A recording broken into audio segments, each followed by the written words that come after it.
Flapjacks are all over the place. Look at silver, ladies and gentlemen, is now down for the year. That's absolutely fascinating because silver was the main subject, it seemed like, of just a few weeks ago, and now silver is down 40% from those highs of a few weeks ago. Look at this. This is IGV. This is the basically like the software ETF, and it has died of death now at this point in time. Look at this. I mean, keep in mind, folks, we're a month and a half into the year, and it's down 24%.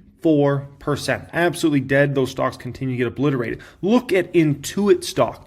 Intuit, I mean, literally, you just go back 6-12 months ago, everybody would call Intuit one of the best business models in the world, right?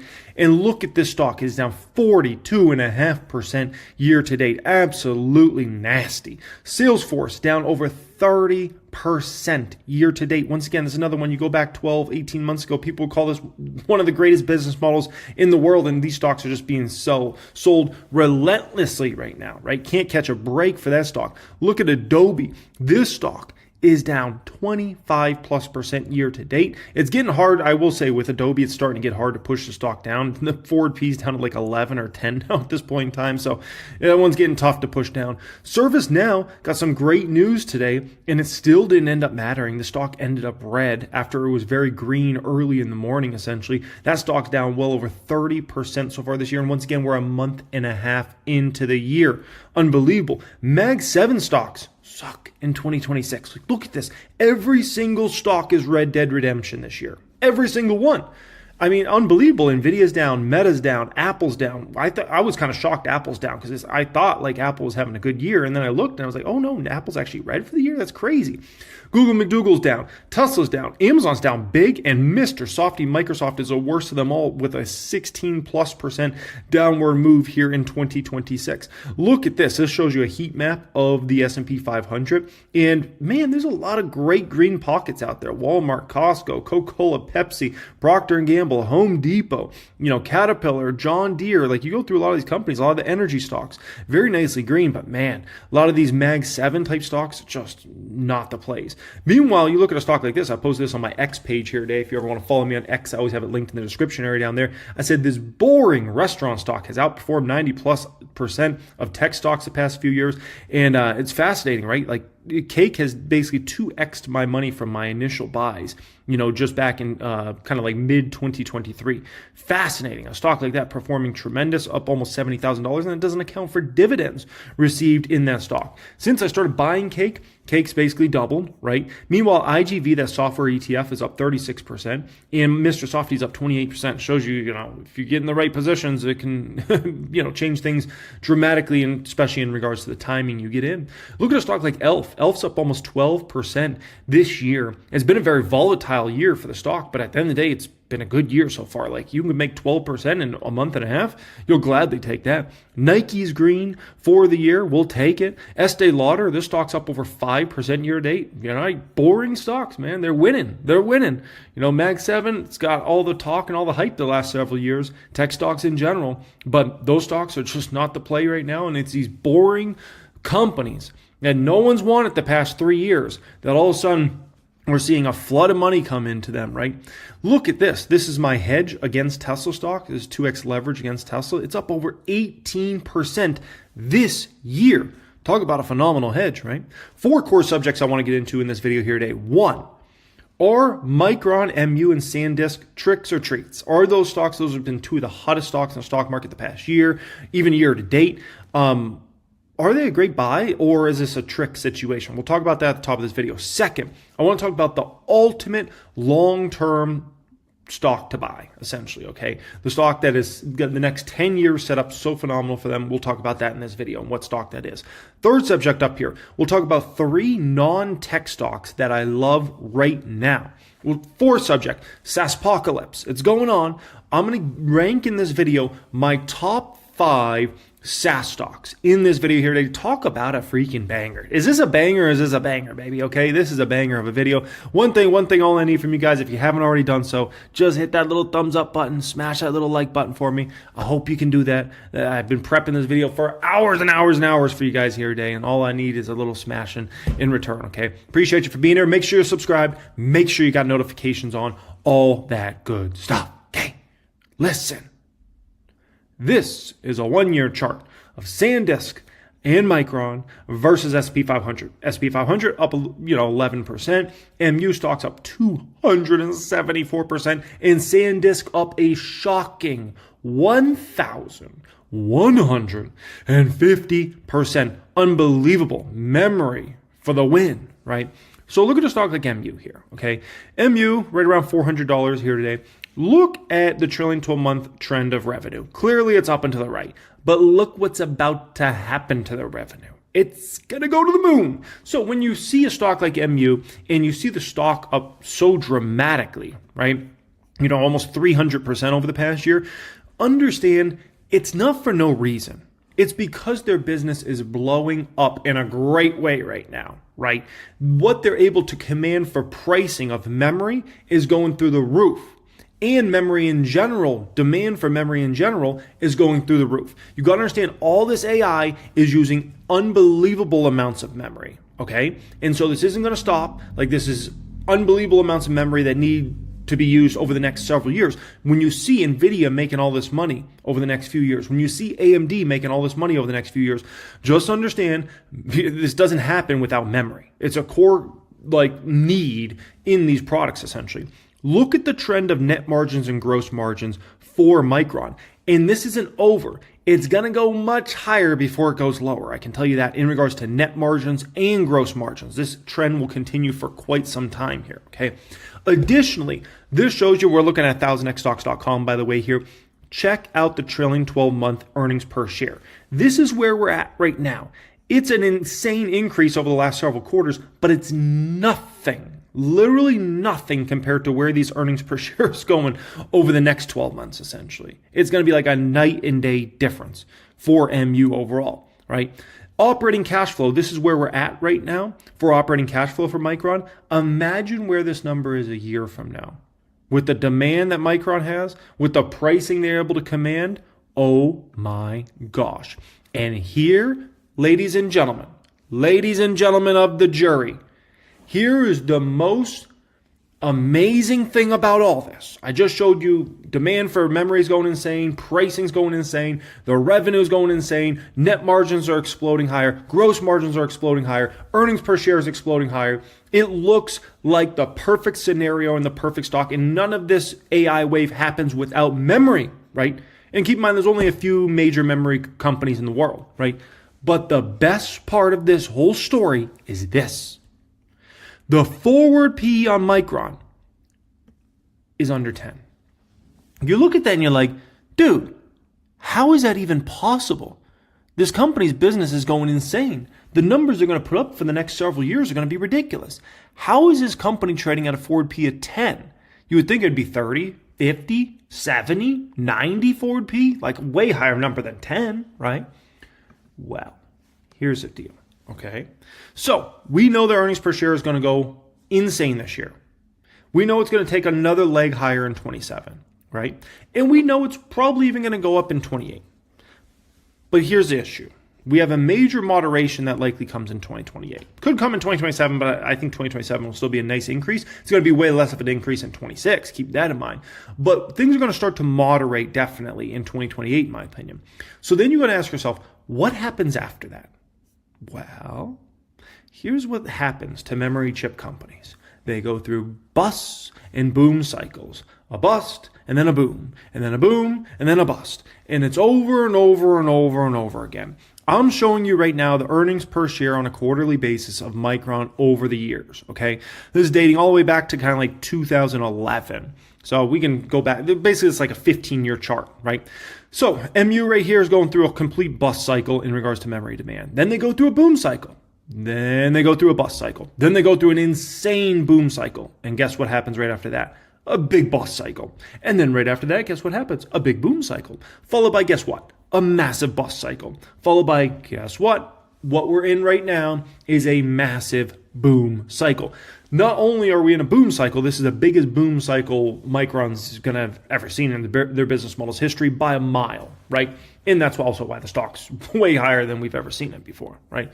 So we're in a boom cycle. We're going to be in this boom cycle, and these numbers are going to be insane for the next couple of years, right? What do you think's happening after that? I'm going to go out there on a limb, and I'm going to say a few years from now, there's going to be a massive bust cycle.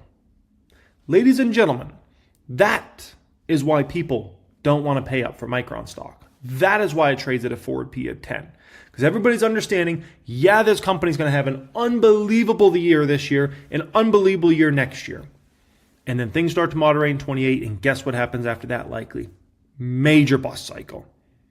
And the bust could be even bigger than previous busts because this boom cycle is way bigger and way more dramatic than anything we've seen before, right? So that's something to keep in mind. Now, some people will say, okay, and I'm sure these memory chip companies will make an argument like, we're not going to go through another bust cycle. No way. Never going to happen. The business models have changed forever. It's only up and to the right, right? I call BS on that. I don't believe that. I don't believe that for a second. This is the same industry that it's been, and AI demand is going to always be there, right? Demand for memory is going to continue to be there, but that doesn't mean you don't go through bust cycles. If I showed you the past 15 years of demand for memory, guess what it is? Up and to the right. It's like, I don't care what you use. I don't care if you're talking computers. I don't care if you're talking cell phones. I don't care if you're talking gaming consoles. I don't care if you're talking a refrigerator. Everything seems like it uses memory down nowadays, and way more memory than we've ever seen at any point in history. And yet, despite the need for memory just going up and up and up, look at Micron over the years. Massive boom and bust cycles, again and again and again. And so that argument around like, well, the demand for memory for the next 10 years, 20 years is just going to go higher because of AI and because electronics and all this stuff, doesn't mean you're still not going through a bust cycle. It's been going higher for 30, 40, 50 years, forever now at this point in time. And yet you still go through these boom and bust cycles. So that's what's important to keep in mind in regards to the subject, right? The other kind of risk in regards to specifically Micron is they have abandoned their consumer business now at this point in time. And they're basically kind of betting the farm on, these big customers, the AI companies and things like that, right? And so Samsung, SK Hynix believe holding onto the consumer market gives them a pressure valve if AI demand ever slows down in 2028. They still have millions of gamers and laptop makers to sell to. Micron will have nowhere else to go. So that's something just to kind of keep in mind in regards to Micron specific. So what Micron looks like to me and what SanDisk looks like to me, okay? They don't look like huge bubbles. No. People say, oh, those are huge bubbles because the stocks went up a lot. They're not huge bubbles. I'll tell you exactly what they are. They're value traps. Value trap is a stock that is a company, a great company, very well known. They have a needs-based product a lot of times, right? And they're able to produce unbelievable cash flows, unbelievable profits. But at the end of the day, the stock does nothing because it's going to go through troubles in the future. And so people are not willing to pay up for it. And so you see it trading cheap and you're like, this is the greatest deal ever. Look at the company's growth. Look at the company's P ratio. This is magnificent. I've just found the most perfect stock in the world, right? And what you end up getting into is a major value trap. And a good example of that I've got into over the past few years, it's been a huge value trap. Perfect example. I'll give you a stock. You know what it is? PayPal, otherwise known as PayPal. PayPal's been a huge value trap the last several years. And as somebody that's been an investor of that company, 100%. Look at their revenues. They've been up and to the right. Look at their profitability, right? And at the end of the day, and look at how low their PE is. Does it mean anything for the stock price? No. It's been a huge value trap. Right? People don't want to pay up for that company because they look at it and they're like, really low growth rates, right? And so Micron's going through this time period when they're in a boom. They're going to be in a boom for the next 2-3 years, and then it's coming the bust, right? And people just don't want to. They don't want to, bid up a stock dramatically more. That's gonna have a bust cycle. We can call it a few years from now, essentially. No, some people might say, oh, I want to buy put options on a stock like this. Not smart, highly risky. Not on Micron. Listen, you got a company here that's going to make bank for at least the next 2 years. 2026 and 2027 are going to be unbelievable years for Micron. You don't want to step in front of that. No way. And with the forward P at 10? Nah, I'm good. That's not a smart bet. You might be able to get lucky and maybe buy a put option, and the stock goes down short term or something like that. But I'm just like, there's way better opportunities than that. You usually, if you're going to come in and bet against a stock, you want to bet against a stock that, doesn't have earnings, right? Or is in a situation where the valuation is just trading insane. Micron's got earnings for days. Oh my gosh, they got plenty of earnings. They got no shortage of earnings for that company over the next few years, right? And the P's dirt cheap. So to buy put options against that stock, it's just not a smart decision, man. Not a smart decision. And just because the stocks went up a lot is not a reason to bet against it. There might be a time period when it makes sense to bet against Micron, but I wouldn't do it right now. Oh, heck no. You get out of the way. That's a freight train right now, right? No, at the end of the day, Micron stock, in my opinion, where's the stock price going over the next few years? It's going to be stuck. I think it's going to be a stuck stock for the next few years. I think it's going to be stuck between $300 and $500 a share. People feeling bullish, they'll bid it up to 500-ish. And they're feeling bearish, they'll bid it down to, or send it down to 300 range, right? And I think that's just where it's going to be for years to go in the future. And so anybody betting that, the stock's going to crash in the next few years here down to 150, I don't think that's very realistic. And people thinking, this stock's going to 1,000 over the next few years, I don't think that's realistic either. I think this is a stock that will just be stuck for years. That's my personal opinion. I could be wrong on that. But don't be surprised if year by year goes by and it's like, there's Micron still in that 300 to 500-ish range, right? So we'll see, but that's what I foresee in regards to that matter, okay? Alrighty, next up here, the ultimate long-term stock to buy. Then we'll get into 3 non-tech stocks that I love right now. In the SaaS apocalypse, I'll rank my top 5 stocks in order that are the best buys in regards to that. Before we get into that, pinned comment down there today. If you're looking to apply to join a private group, that is access to all of my course curriculums. There's really 3 components you get when you join us in the private group. It's an exclusive group, by the way, of 3,000 members. But you get the education component of all of my best courses: Become a Master Stock Market, Millionaire Playbook, Stock Options Mastery, Dividend Investing Mastery, Financial Statements Mastery, Jeremy's Valuation Mastery. That's component number 1. The second component is our Discord chat and our community, which has 3,000 members in it. Many of those members have multi-6 figures in their portfolio, 7-figure, 8-figure investors, okay? And the third component you get when you get access to the private group is you get access to my advanced software, 1000xstocks.com, which I use on a daily basis to run my projections on companies and where these stocks are going over time, look into them, do research, all that good stuff, okay? You also get other features like being able to see the moves I'm making each week and exclusive weekly videos, all that good stuff as well. But those are 3 main components: the education, the community, and the advanced software. Okay, that will be pinned comment down there. Click on that, fill the form. We'll see if we can get you access in there either this week or next week. Okay, the ultimate stock to buy long term. Listen, it's Amazon without question. This is a stock, okay, that just understand with Amazon, don't get super bowled up about the stock in the short term. Okay, they're spending like insane right now. That depreciation is going to hit over the next few years. There's going to be questions about AWS and if they're really spending on, so much that it's really going to help AWS growth rates and those sorts of things, right? But I back this up, okay? Amazon's a stock that has returned 164,000% long term. It's unbelievable, right? But throughout this time of 30 years or whatever since the company went public, right? There's been plenty of time periods when the stock went down significantly or didn't do anything for quite some time, right? This could happen for months. It could happen for years, right? Where the stock would go down and would go nowhere. It'd be no man's land. And right now we're kind of in one of those time periods when the stock's just in no man's land, right? And there's usually 2 reasons why all of these situations happen. One is they had to go through a major investment period, and Wall Street kind of pushed back against that. Investors pushed back against that. And they're like, oh my gosh, Amazon's about to invest so much money. It's a holdback of the company, right?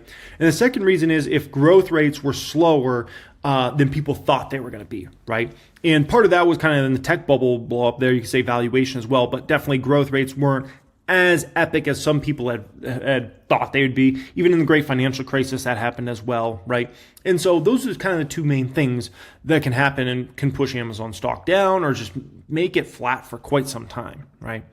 Now, if Amazon's not spending all this money for no reason, right? Just think about this for a moment. Amazon says they're going to go out and spend $200 billion this year on CapEx. Right? Much of that's really for their AWS business. They're not doing that just to do that, okay? They're doing that likely because they believe this can accelerate AWS growth significantly. And AWS can be set up for the next decade, if not the next 2 decades, right, of major growth. Now, what we're seeing right now is AWS growth is accelerating, okay? I think we pushed this last quarter, don't quote me on this, but I think we're pushing to like around a mid 20%, low to mid 20% growth rate in AWS. AWS should continue to accelerate growth for a bit here, okay? So I think the reason Amazon's spending so much money, okay, is I believe they think they can probably grow that business at like a 20% CAGR for the next decade. Now, that might not happen, but let's say hypothetically they do. Let's say they are able to achieve a 20% compounded annual growth rate on that AWS business over the next decade, essentially, okay? Well, guess what? They're going to have around $1 trillion a year business if they're able to do that. Okay, around $1 trillion a year. Now, let's say that's not achievable. Let's say instead of that, let's say maybe, the next few years with this AI wave are really high growth rates. Let's say they're growing at like a 30% clip, mid 20s. That's very achievable over the next few years, right? Mid 20s to maybe into the 30s when it comes to their percentage growth. But then let's say after this whole big AI wave, let's say growth rates slow and they start going into like the 10, 12, 15% range. And so let's say they achieve like a 15% CAGR over the years. This company still ends up reaching in 2035 a $500 billion plus a year business, okay? 2036, so a decade from now, we're talking about a $600 billion a year business. A year business, okay? Which is incredible. And I think that's very achievable. So the way I would look at this is I believe Amazon, this is my thought, I believe Amazon thinks they're going to be able to grow AWS business to a $600 billion to $1 trillion a year business over the next decade. That's my belief on what they're doing and why they're spending so aggressively. And it all starts to make sense why they're going to do that, because the profits on AWS are pretty phenomenal, right? Now, keep in mind, they're not the only ones spending. Microsoft's spending heavily here. Google's spending heavily is here as well. I believe all these companies think they're going to grow their businesses very nicely. And honestly, the growth rates are very impressive. Azure, which is Microsoft's product, last quarter, I believe that grew around 38% or somewhere around there. Google's cloud business is booming right now. I mean, absolutely booming right now. So there's plenty of money to go around in this space over the next several years for these companies, right? Now, the profit factor when it comes to AWS. AWS operating margins are around 35%. Keep in mind, that could go up, could go down if the competitive environment gets tougher. But let's say they are able to keep that number, right? In that 20% scenario I ran you through, in 2036, the company would be throwing off $330 billion in annual operating profit just from the AWS side of the business. Oh my gosh. So in a more conservative scenario, you could say maybe the company's throwing off $200 billion or $250 billion a year in operating profit just from AWS. We're not talking the advertising business. We're not talking the e-commerce business. We're not talking about any other future businesses they start or any other future businesses they acquire. We're just talking AWS right now, right? Now you start to say, okay, shoot, now I see why they're spending so much, right? You can start throwing off $200, $300 billion a year in operating profit just from that business unit. That's big money. Now you're talking about you're getting a great payback. I mean, you could be talking about you're getting the $200 billion you're spending this year. You get that back in months, not even a full year down the road. That's incredible. Now, if we think about where the valuation of Amazon's going long term, right? So, they got their AWS business, which is the big dog, right? Advertising business, we should, that's been growing very nicely. That should continue to blow up over the next, decade. The retail business and subscriptions should continue to boom as people order more and stuff. Like, basically, the way I would look at Amazon is this is a company that should be bringing in $2 to $3 billion a year in revenue 10 years from now, okay? They're going to cross likely $1 billion in revenue. $1 trillion in revenue. They're going to cross $1 trillion. It's $1 trillion a year, by the way. They're going to cross $1 trillion of revenue likely in 2 to 3 years from now, in terms of they're doing $1 trillion plus in revenue a year. So in 10 years, they should be able to do $2 to $3 trillion per year in revenue. Okay. Of that, I think they'll be able to throw off about $500 billion roughly. Maybe it's $400 billion, maybe it's $500 billion, maybe it's $600 billion or $700 billion, right? But I think roughly $500 billion a year in net income, which, you could easily say a 20p is fair for a company like Amazon. They'll still be growing at that point in time, right? And you're at a $10 trillion plus market cap a decade from now, right? Now, AI did their own valuation here, and they got to a $10 trillion plus company. That's where I believe Amazon's going over the next decade. We're going to a $10 trillion plus company here, right? And I know these numbers sound big because we have no $10 trillion company now. What's the biggest company in the world? I believe it's NVIDIA. And I believe NVIDIA is a $4 trillion something company right now. So to say 10 trillion, it sounds big. Dude, when I got in the stock market, we couldn't even imagine a $1 trillion company. Now we got a bunch of $1 trillion companies. Now we got a bunch of multi-$1 trillion companies. When I first got in the market, 08, 09, shoot, I remember seeing companies like, Procter & Gamble and ExxonMobil, at $200 billion, $300 billion market caps. These were the biggest market caps in the world. It was crazy. I remember getting hired at Quick Trip in 2010, and I remember looking at Apple stock. And, Apple stock at that time, gosh, I can't remember what the valuation was. I think it was like 500 billion or some crazy number, 600 billion. And it was like, oh my gosh, like they can't get any bigger than this. Like that's insane, right? And now Apple easily commands a $3 trillion plus valuation on it, right? So when we talk about a decade from now, $10 trillion market cap, just understand, I don't think Amazon will be the only $10 trillion company 10 years from now. They're probably going to be one of several companies that are $10 trillion plus market cap, right? So something to keep in mind there. I think Amazon's a perfect example of why I love stock picking and having a long-term mindset, right? I love being able to look into a company like Amazon and be able to run numbers, run projections, and try to find a company that I believe is a safer bet than the S&P 500, but that could likely outperform the S&P 500 significantly over the next decade, right? And I think that's a perfect example is Amazon, right? Also, having a long-term mindset. It's very easy to get caught up into the short term of, people are spending a lot of money right now, and that's going to hit the depreciation. All those things matter in the short term, right? They all do. And what's going to happen with tariffs and what's Trump up to and what's the Fed up to and blah, blah, blah, right? And what's the economy doing in the short term? Like all these things, they all matter, but they're all short-term things. They come and they go. And companies like Amazon remain. When Amazon was founded, Bill Clinton was the president of the United States. Okay? Bill Clinton. And then it was George Bush. And then it was Obama, and then it was Trump, and then it was Biden, and then it was Trump, right? And so all these presidents come and go, all these geopolitical things come and go. Deflation, inflation comes and goes, right? Usually it's mostly inflation. Good economies, bad economies, okay economies come and go, right? Monetary policy changes come and go. Raising of interest rates, decreases of interest rates come and go. Fed presidents come and go.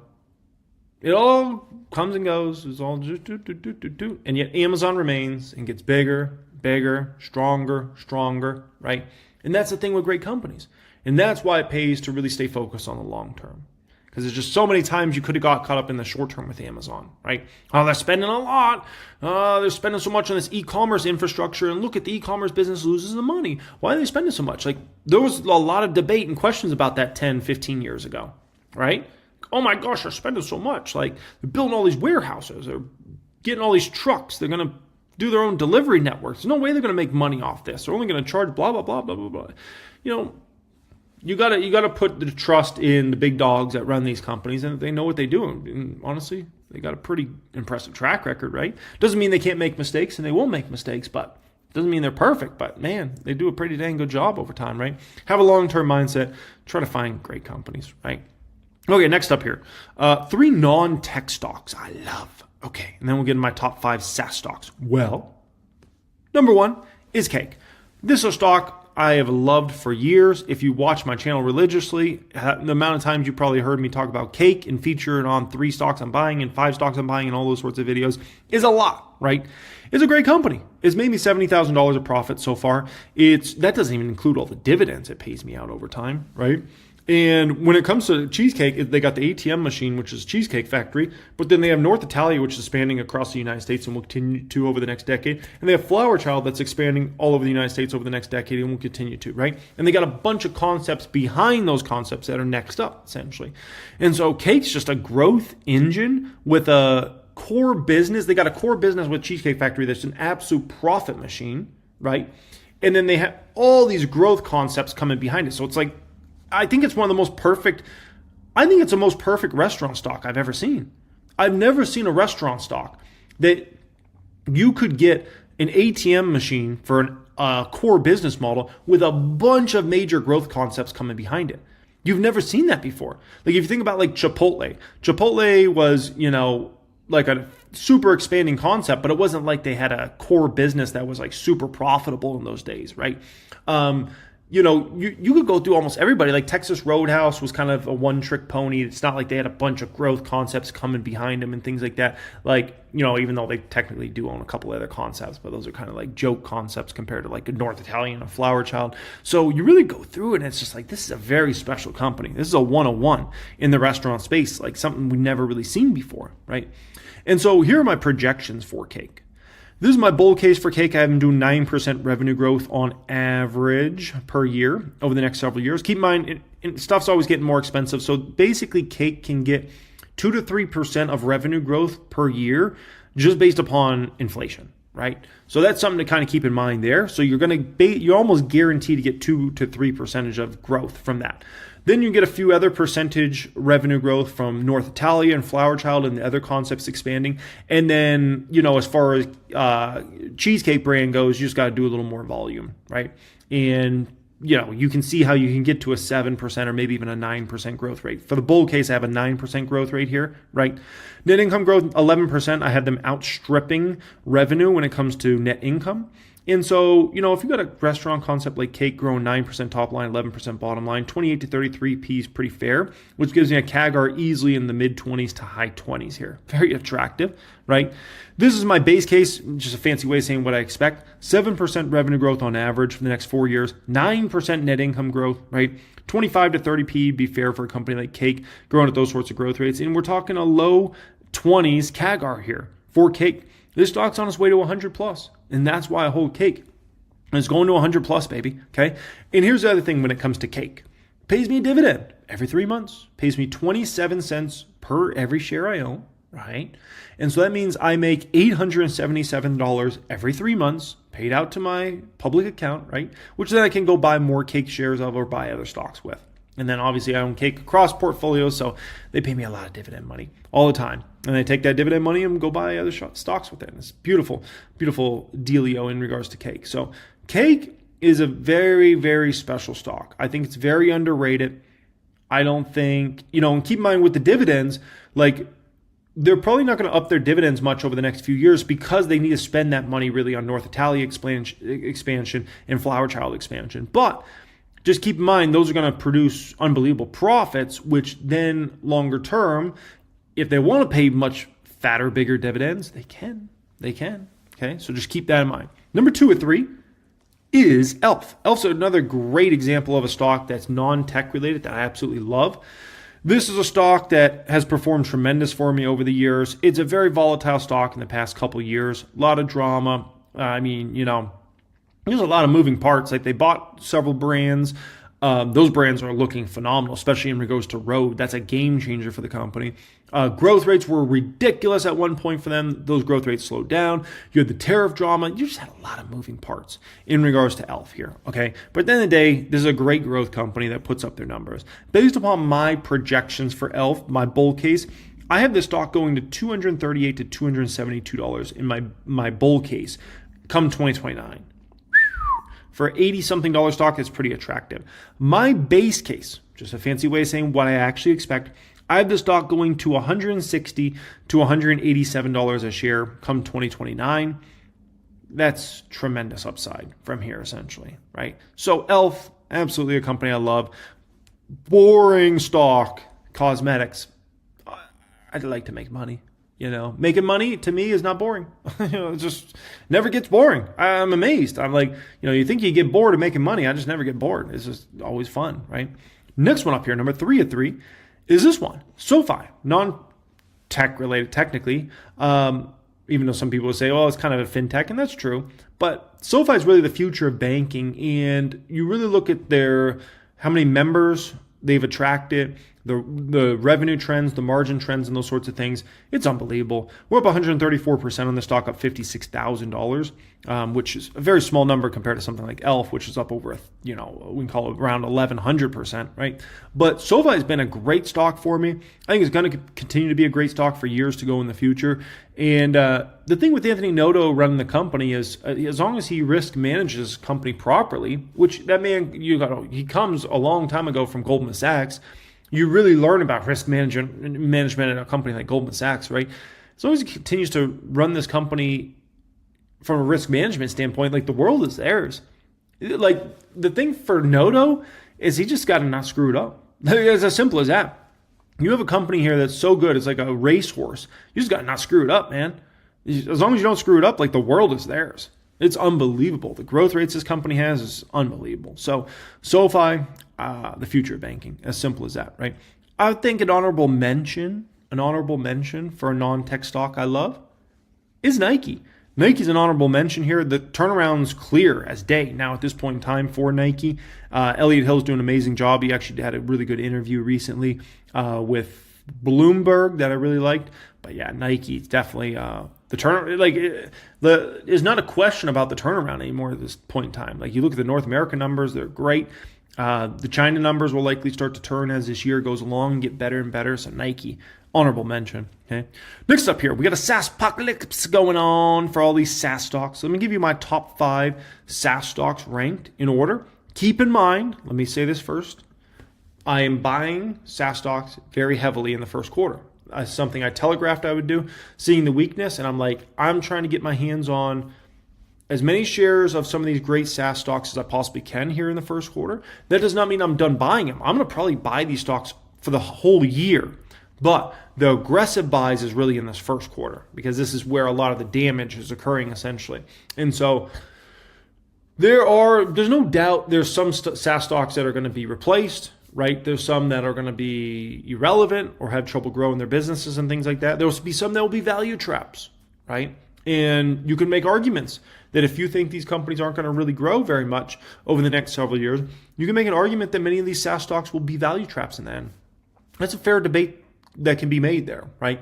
But the future I see involves these companies growing at very strong single-digit or low double-digit growth rates over the coming years, and net income growing at even a faster clip, and earnings per share growing at even a faster clip, because they don't have to spend the way these hyperscalers are having to spend on their businesses, right? So they can do big share buybacks. Okay, so let's rank these, my top 5 here. Number 1, this is the best buy, in my opinion, in the SaaS space, and it is CRM. It is Salesforce. I think this is least risky of the bunch. We're looking at Salesforce now at a forward P of 14. Next year, earnings per share growth expected to be around 14%. Next year, revenue growth expected to be around 9%. I mean, geez, I expect Salesforce to come in and beat numbers throughout the year. They have a full suite of products that they sell to their customers, people are running these insane conclusions that, everything in software is going to be just replaced and, sent out of these companies and you don't need these companies anymore and things like that. I think that's a far-fetched fairy tale is what I would say in regards to this matter. So Salesforce, I love that company. Benioff, do you want to bet against Benioff? Come on now. You don't think Benioff's going to make, people are only viewing it from the negative angle here when it comes to these SaaS companies and for somebody like Salesforce and all these others, right? They're only viewing it from the negative angle of AI wave is only going to be negative for these companies. It's going to hurt their growth rates. It's going to hurt their margin opportunities over the years. It's going to hurt everything, right? It's going to make them irrelevant. And the way I see it is very different. And Jensen's talked about this as well. I see this as being a great accelerator for the next wave of growth for a lot of these software companies. And I look at something like Agentforce and what they're doing there and what they're going to do with other products in the AI space. And I think, if anything, this is a huge opportunity for these companies. And these companies have definitely had much slower growth rates the last year or two. And I think, if anything, this AI wave is not going to decrease growth. I think it's going to increase growth. I think we're going to see growth accelerations, even from companies like Salesforce. Number 2 of 5 is ServiceNow. This one's next up here. So McDermott running this company, 25 forward P on this one. So this one seems a little higher in regards to forward P, but this one's got way better growth than really almost anything in this space, right? Next year, earnings per share growth expected to be about 19% for ServiceNow. Next year, revenue growth expected to be 17% for ServiceNow. Don't be surprised if they beat those numbers. Don't be surprised if next year they come in with earnings per share growth that is in the 20% plus range and revenues that are around 20% roughly, or 19%. So ServiceNow, I like that one a lot. And that one's so embedded into these big companies. Oh my gosh. Yeah.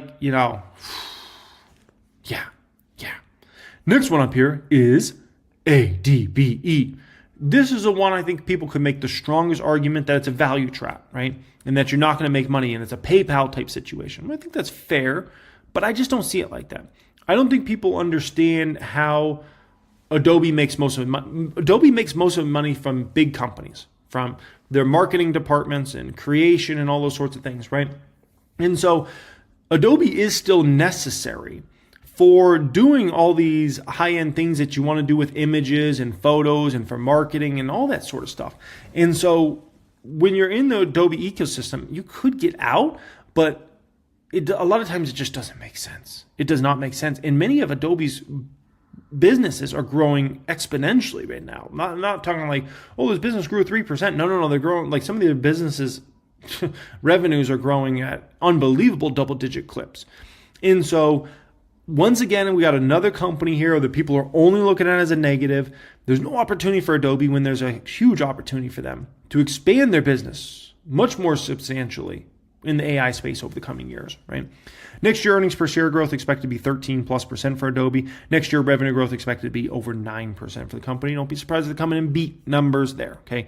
Number 4 or 5 is Intuit. INTU on this one. Intuit, 15 forward P. Next year, earnings per share growth expected to be about 13.5%. Next year, revenue growth expected to be 12%. Intuit, man, this is a great company. Several great business lines here. One of the best business models in the world. One of the greatest companies in the world. And, there's just another one being thrown out right now. And the thing is, with a lot of these companies, I use their products. I can't replace their products. Are you kidding me? Like a good example is like Salesforce. I use Slack. I got small businesses. We use Slack. You think we're just going to be able to replace Slack tomorrow? Like, come on, man. Like, this is just ridiculous. Intuit, we've been using QuickBooks forever, right? You think we're just going to switch out of QuickBooks because we might be able to vibe code something? Come on, man. Like, what are we talking about here? It's just ridiculous. It's just ridiculous. So anyways, guess what? Intuit's going to keep making money for me this year and future years. It's just as simple as that, right? And so I'll keep helping add to their numbers, right? This just is what it is. Next up here, number 5 of 5 is, Palo Alto Networks. So this company, their stock's about $151 after hours. I looked over their numbers initially, and they look pretty good. I got to do a deeper dive here. But this one's actually gotten pretty interesting. Forward P on the stock as of tomorrow should be in the 30s, right? But with, this is a company that should grow double digits for years to go in the future. And if you think about cybersecurity and the AI wave, this isn't going to go away. This isn't just going away. Come on, man. So that's another one I see as a big opportunity. There's a lot going on short term. There's going to continue to be a lot going on short term, right? Focus on the long term. Focus on great companies, adding more ownership of great companies. GVD, growth value dividends. The short term will be the short term. All these fears about this and fears about that and SaaS apocalypse and blah, blah, blah, right? It's going to be what it's going to be. And it will pass. And great companies will remain great. They'll continue to increase their revenues. They'll continue to increase their profits, their margins, all those good things, right? And the short term will be what the short term is. So just say focus on long term.